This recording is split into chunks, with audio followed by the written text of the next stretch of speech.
8월 16일 월요일 열왕기상 16장에서 17장 말씀입니다. 말씀과 함께 90쪽입니다.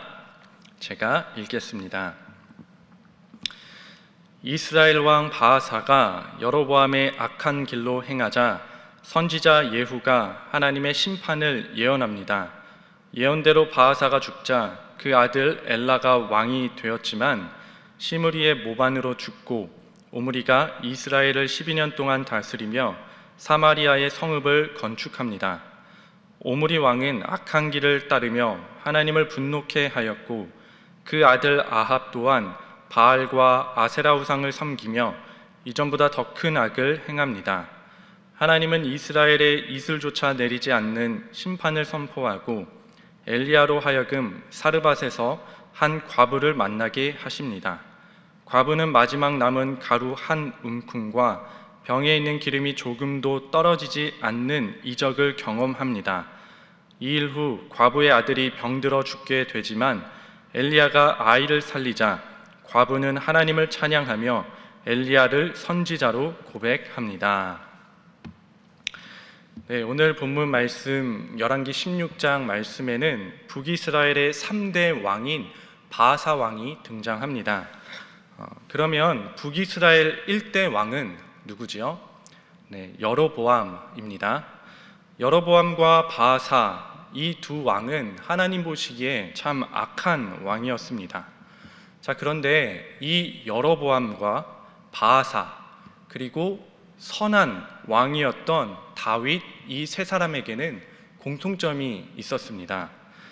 아니 여로보암과 바아사 이 둘은 악한 왕이기 때문에 공통점이 당연히 있을 수 있는데 하나님 보시기에 선한 왕이었던 다윗과도 공통점이 있다니 조금 의아하지요.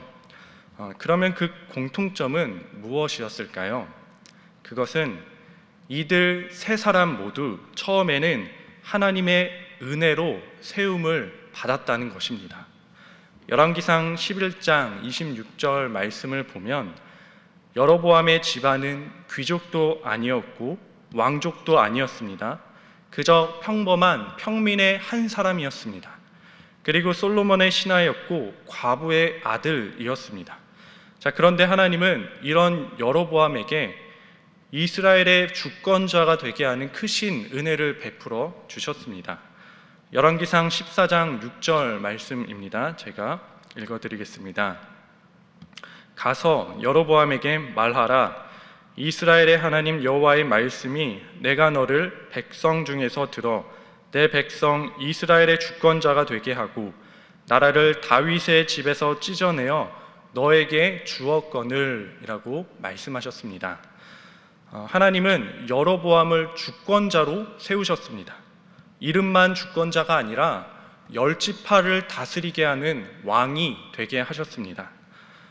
요즘 대통령 선거가 한창 이제 시작이 되려고 하지요.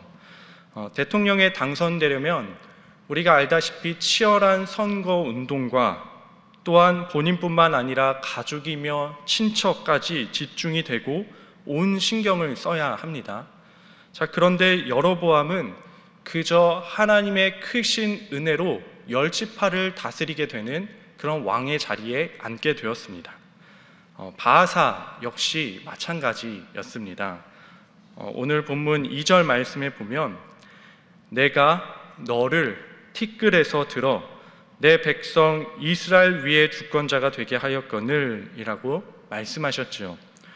티끌과 같이 아무것도 아닌 너를, 진토와 같이 아무것도 아닌 너를 나 하나님이 왕으로 주권자로 세워주셨다라고 말씀하신 것입니다. 이러한 은혜는 다윗도 동일했습니다. 사무엘하 7장 8절 말씀에 만군의 여호와께서 이와 같이 말씀하시기를 내가 너를 목장 곧 양을 따르는 데에서 데려다가 내 백성 이스라엘의 주권자로 삼고라고 말씀하셨지요.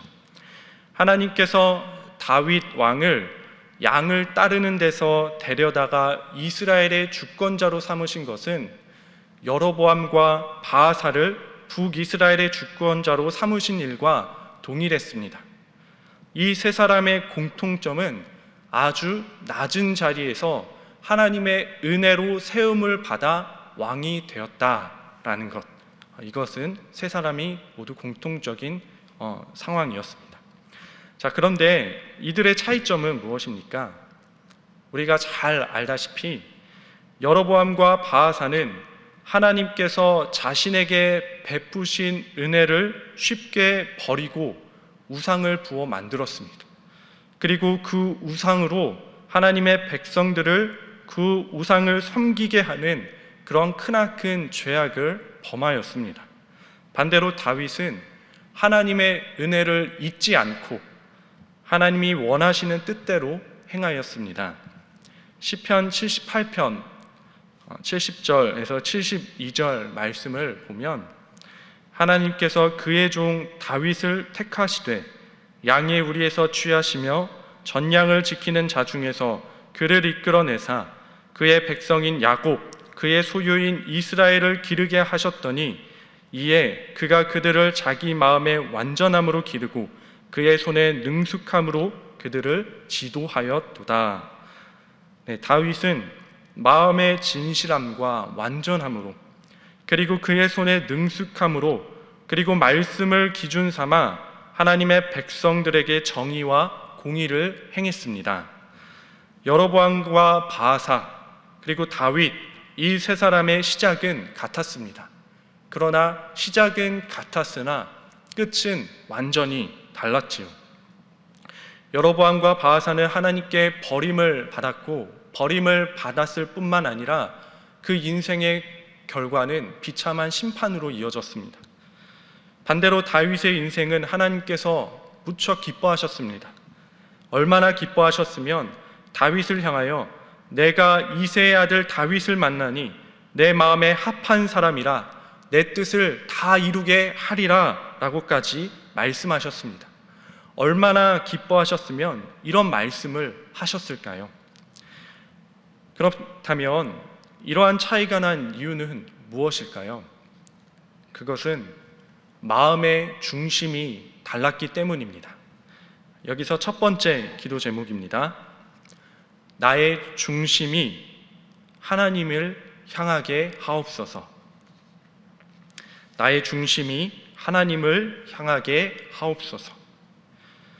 하나님께서는 사람의 마음의 중심을 보신다고 말씀하셨지요.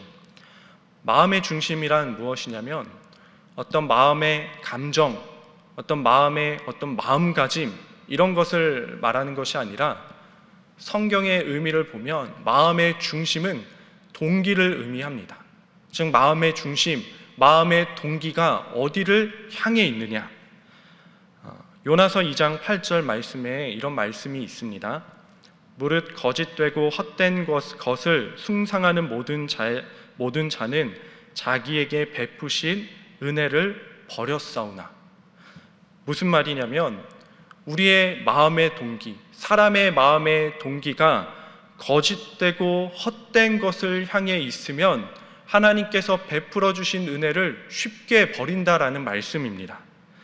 여로보암과 바하사의 마음의 동기는 하나님께 있는 것이 아니라 하나님을 향해 있는 것이 아니라 거짓되고 헛된 것에 있었습니다. 거짓되고 헛된 것, 그것이 무엇이냐? 성경에서 말하는 그 죄의 본질, 하나님을 하나님으로 섬기지 않는 것, 하나님을 하나님으로 인정하지 않고 자기가 하나님이 되고자 하는 것, 즉 자기의 이름을 높이기를 원했고 자기의 영광을 위해서 그 마음의 동기가 자기의 영광, 자기의 이름에 있었던 것입니다. 그래서 하나님께서 자신들에게 베푸신 은혜를 쉽게 잃어버리고 백성들이 어찌됐든 그저 우상을 만드는 것도 아무렇지도 않게 쉽게 그렇게 만들어 버렸던 것입니다. 자, 그러나 다윗의 마음의 동기는 하나님이었습니다. 하나님을 향해 있었습니다. 다윗이 쓴 수많은 시편을 보면 다윗의 시선은 항상 하나님을 향해 있었습니다. 괴로울 때 하나님께 나아가 탄식하고, 고통당하고 억울할 때 하나님께 나아가 하나님 앞에 울부짖고 기도하며 부르짖습니다. 그리고 기쁘고 좋은 일이 생길 때는 그 이유가 주님 때문이라며, 주님의 은혜 때문이라며 하나님 앞에 나아가 감사하고 하나님을 찬양하고 하나님을 기뻐하였습니다. 다윗은 내가 복받기 위하여, 내가 잘되기 위하여 하나님을 믿은 것이 아니었습니다. 여호와는 나의 목자시니 내게 부족함이 없으리로다. 다윗은 그저 하나님 한 분만으로 만족할 수 있었던 사람이었던 것입니다. 내가 잘되기 위해서 찬양하는 것이 아니라, 큰 축복을 받기 위해서 감사하는 것이 아니라, 어떤 조건 없이 그저 하나님을 찬양하고 그저 하나님께 감사하고 그저 하나님의 은혜가 내 삶에 더 채워지는 그 자체를 기뻐했습니다. 그 이유가 무엇이냐? 그 마음의 중심, 다윗의 그 마음의 동기가 하나님을 향해 있었기 때문입니다. 사랑하는 신일의 성도 여러분, 우리의 마음의 동기는 어디를 향해 있습니까? 우리는 왜 예배를 드립니까? 우리는 왜 신앙 생활을 합니까? 내가 잘되기 위해서, 내가 복받기 위해서, 나의 자녀들이 축복받기 위해서, 아니면 늘상 해오던 것이라 예배를 드리십니까? 우리가 주님의 은혜를 깊이 경험했을 때 어떠한 마음으로 예배 드렸는지 떠올려 보시기 바랍니다. 예수님의 첫사랑을 경험했을 때 우리가 어떤 마음으로 예배를 드렸는지, 주님을 찾았는지 한번 떠올려 보십시오. 내가 이 세상에서 잘되기 위해서 예배를 드렸습니까? 아니지요. 그저 주님 한 분만으로 만족했고, 나에게 구원을 베풀어 주신 그 은혜에 감격하여 그 이유만으로 기뻐하고 뛰었습니다. 때로는 예배 드릴 때 나의 죄 때문에 깊이 탄식하며 간절히 회개했고, 주님의 은혜로 변화되길 원했습니다. 주님께 관심을 두고 주님을 알아가기를 소망했습니다. 주님이 주시는 성령의 충만한 은혜를 간절히 사모했습니다. 간절히 주님을 원했던 것이지요. 마음의 동기가 하나님을 향해 있을 때 가능한 일입니다. 그런데 지금 예배 드리는 우리의 마음은 어떠하신지요? 우리가 기도하는 기도의 중심된 내용은 어떤 내용이 많습니까? 사랑하는 신일의 성도 여러분, 우리의 마음의 중심이 다시 하나님께 온전히 향하게 되기를 소망합니다. 우리의 마음의 동기가 회복되기를 주님의 이름으로 축복합니다. 두 번째 기도 제목입니다.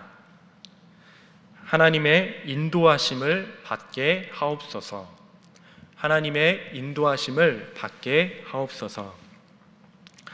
열왕기상 17장의 마지막 부분 보면 사르밧 과부가 엘리야 선지자를 향하여 당신은 참으로 진실로 하나님의 사람입니다 라고 고백을 하는 장면이 나옵니다.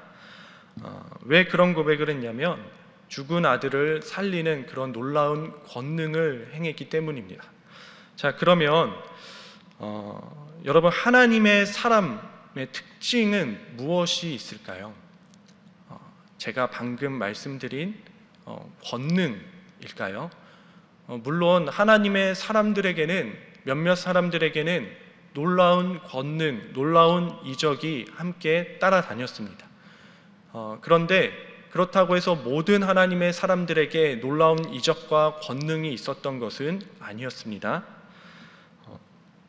그런데 이런 권능이 아니라 하나님의 사람에게 나타나는 분명한 특징이 있었습니다. 그것이 무엇이냐? 바로 하나님의 인도하심입니다. 하나님의 사람은 하나님의 인도하심을 받습니다. 엘리야는 그리 시냇가로 인도함을 받았고, 그리 시냇가에 그 시냇물이 마르자 사르밧 과부의 집으로 인도하심을 받았습니다. 또 그 후에 계속해서 하나님께서 엘리야를 인도하십니다. 아합으로 인도하시고 또 계속해서 엘리야를 하나님이 뜻이 있는 길로 인도하십니다.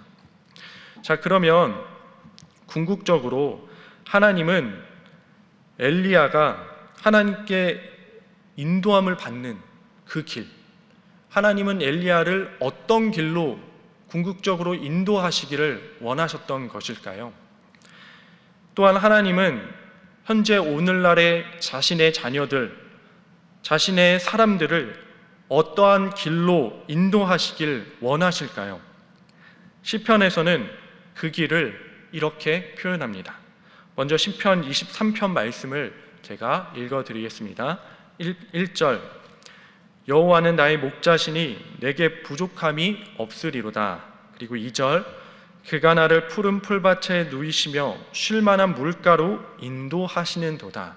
자, 2절에서 하나님께서 자신의 사람들을 쉴만한 물가, 푸른 풀밭으로 인도하신다고 말씀하십니다. 그런데 하나님은 물론 우리를 쉴만한 물가, 푸른 풀밭과 같은 곳으로 인도하시지만, 그러나 하나님께서 우리를 궁극적으로 인도하시는 길은 쉴만한 물가가 아닙니다. 푸른 풀밭이 아닙니다. 더 중요한 길이 있습니다.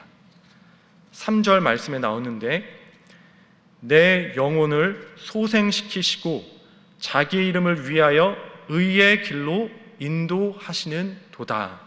바로 의의 길입니다. 하나님의 이름을 위하여, 우리 자신의 이름이 아니라 하나님의 이름을 위하여 하나님의 자녀들, 하나님의 사람들을 의의 길로 인도하시기를 원하신다는 것입니다. 그렇다면 의의 길은 무엇입니까? 어렵게 생각하지 않아도 좋습니다. 하나님 보시기에 바른 길, 하나님의 뜻이 있는 길이 바로 의의 길입니다.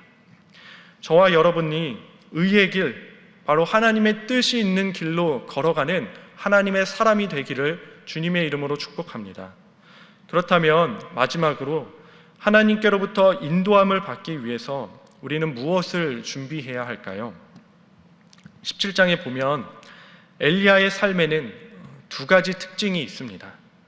하나는, 첫 번째 특징은 엘리야의 삶은 항상 불확실했습니다. 엘리야의 삶은 항상 불확실한 삶이었고 안정된 삶이 아니었습니다. 그럼에도 불구하고 엘리야는 그 불확실함 속에서 두려움과 불안함을 느끼는 것이 아니라, 물론 잠깐 두려움을 느낀 적이 있지만, 그러나 항상 그 불안함과 두려움에 시달리지 않았습니다. 오히려 소망이 있었고 기대가 있었고 엘리야에게는 능력이 있었습니다. 왜냐하면 엘리야가 가지고 있던 또 다른 특징 때문인데요, 바로 엘리야에게는 하나님의 말씀이 임했기 때문입니다. 엘리야에게 임한 그 하나님의 말씀이 불확실해 보이는 그 환경에서도 새로운 길을 만들어 인도해 주셨기에 엘리야는 불안과 두려움이 아니라 오히려 인도해 주시는 그 하나님의 말씀 때문에 엘리야의 눈에는 기대가 보였고 소망이 보였고 하나님이 하실 일들이 보였던 것입니다. 사랑하는 신일의 성도 여러분, 요즘 우리의 상황과 환경도 마찬가지 아닌가요? 코로나 바이러스로 인해 이제껏 한 번도 경험하지 못한 불확실한 상황을 마주하고 있습니다. 이런 상황 가운데 우리의 신앙생활은 어떠해야 되겠습니까? 코로나가 멈출 때까지 신앙생활도 잠시 멈추어야 될까요? 아니지요. 오히려 지금이 더욱 하나님을 의지하고 하나님의 인도하심을 받을 때입니다. 바로 지금이 하나님의 말씀을 더욱 볼 때라는 것입니다. 상황과 환경이 급변할지라도 예나 지금이나 변하지 않는 것은 하나님께서는 언제나 항상 말씀으로 하나님의 사람을 세우고 또한 그 말씀을 통해 하나님의 사람들을 자신의 길로 인도해 주셨다는 사실입니다. 그렇기에 우리가 하나님의 말씀을 가까이 하기를 소망합니다. 상황이 어렵고 힘들수록 주님의 말씀을 가까이 하고 더욱 간절히 주님 앞에 나아가 기도하는 저와 여러분 되기를 소망합니다. 막막하고 앞길이 보이지 않으십니까? 주님께 간절히 기도하고 급한 마음을 차분히 내려놓고 말씀 앞에 나아가십시오. 하나님은 속도에 관심 있는 것이 아니라 우리가 하나님의 사람으로 세워지는 것에 먼저 관심이 있습니다. 그래서 그 말씀으로 우리가 의의 길, 하나님이 뜻이 있는 그 길로 우리를 인도해 주시기를 원하십니다. 우리가 말씀 앞에 서고 내 능력, 세상의 기준, 나의 환경이 아닌 하나님을 의지하게 될 때 우리를 위해 준비하시고 예비하신 하나님의 길이 조금씩 보이게 될 줄 믿습니다. 이 시간 함께 기도하겠습니다. 말씀으로 나눈 기도 제목 2가지, 그리고 우리 신일교회를 위하여, 또 우리 배화 위임 목사님을 위하여, 그리고 우리 성도들을 위하여, 그리고 우리 마음의 중심이 하나님을 향할 수 있도록, 또한 하나님의 인도하심을 받는 하나님의 사람으로 우리가 세워지고 주님과 동행할 수 있도록 시간 함께 기도하며 나아가겠습니다. 주여 믿습니다. 주여 믿습니다. 주여 믿습니다.